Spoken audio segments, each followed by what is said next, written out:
বর্তমান অন্তর্বর্তীকালীন সরকারের তথ্য যোগাযোগ উপদেষ্টা মাহফুজ আলম এবং জামাত ইসলামের ভিতরে কি এমন হয়েছে যার কারণে তারা একে অন্যের প্রতি কাদা ছোড়াছুড়ি করছে এবং ঢিল ছোড়াছুড়ি করছে। আমরা কয়েকদিন আগে দেখলাম যে তথ্য উপদেষ্টা মাহফুজ আলম উনি স্পষ্টভাবে জানিয়ে দিয়েছেন যে জামাত 1971 সালে যুদ্ধ অপরাধের দোষর ছিল এবং তারা যুদ্ধ অপরাধে সহযোগিতা করেছিল।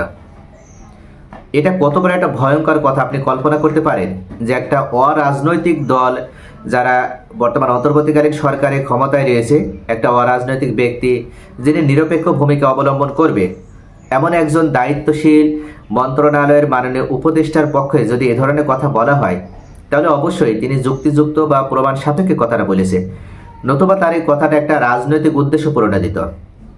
তিনি যেহেতু এই কথাটা বলেছে তাহলে এই কথাটা ব্যাপক আকারে দেশের ভিতরে হাইলাইট হয়েছে এবং আলোচিত হয়েছে, সমালোচিত হয়েছে। তিনি স্পষ্ট করে বলেছে যে জামাত 1971 সালে যুদ্ধ অপরাধে সহযোগী ছিল। এই কথার মাধ্যমে তিনি জামাত ইসলামকে এক প্রকার যুদ্ধ অপরাধী বলে সাব্যস্ত করেছে। তবে মাহফুজ আলমের এই বক্তব্যের তীব্র নিন্দা এবং প্রতিবাদ জানিয়েছে জামাত ইসলাম।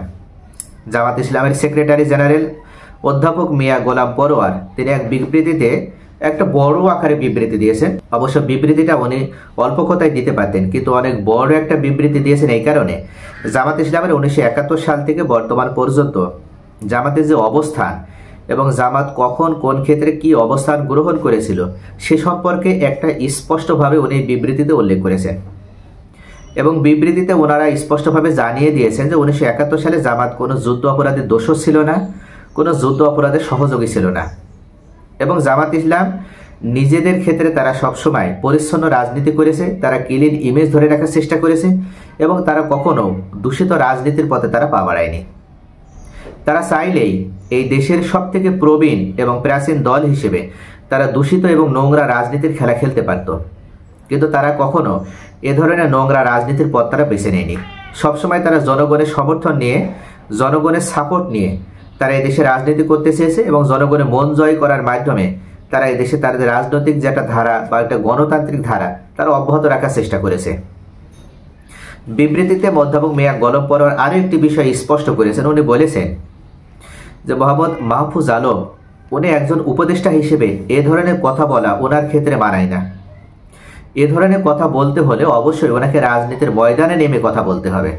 ওনাকে রাজনীতির মাঠে আসার জন্য অধ্যাপক মিয়া গোলাম পরোয়ার আহ্বান জানিয়েছেন যে আপনি যদি এ ধরনের কথা বলতে চান তাহলে অবশ্যই আপনাকে রাজনীতির মাঠে নামতে হবে।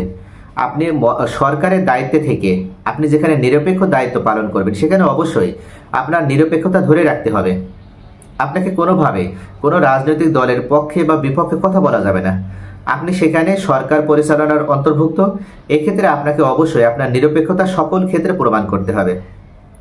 তাই অধ্যাপক মিয়া গোলাম পরোয়ার যে কথাটা বলেছেন এটা অবশ্যই মাহফুজ আলমের উদ্দেশ্যে বলা হয়েছে, কিন্তু এখন মাহফুজ আলম দেখা যাক যে কথাটা কোন দিক থেকে উনি গ্রহণ করেন।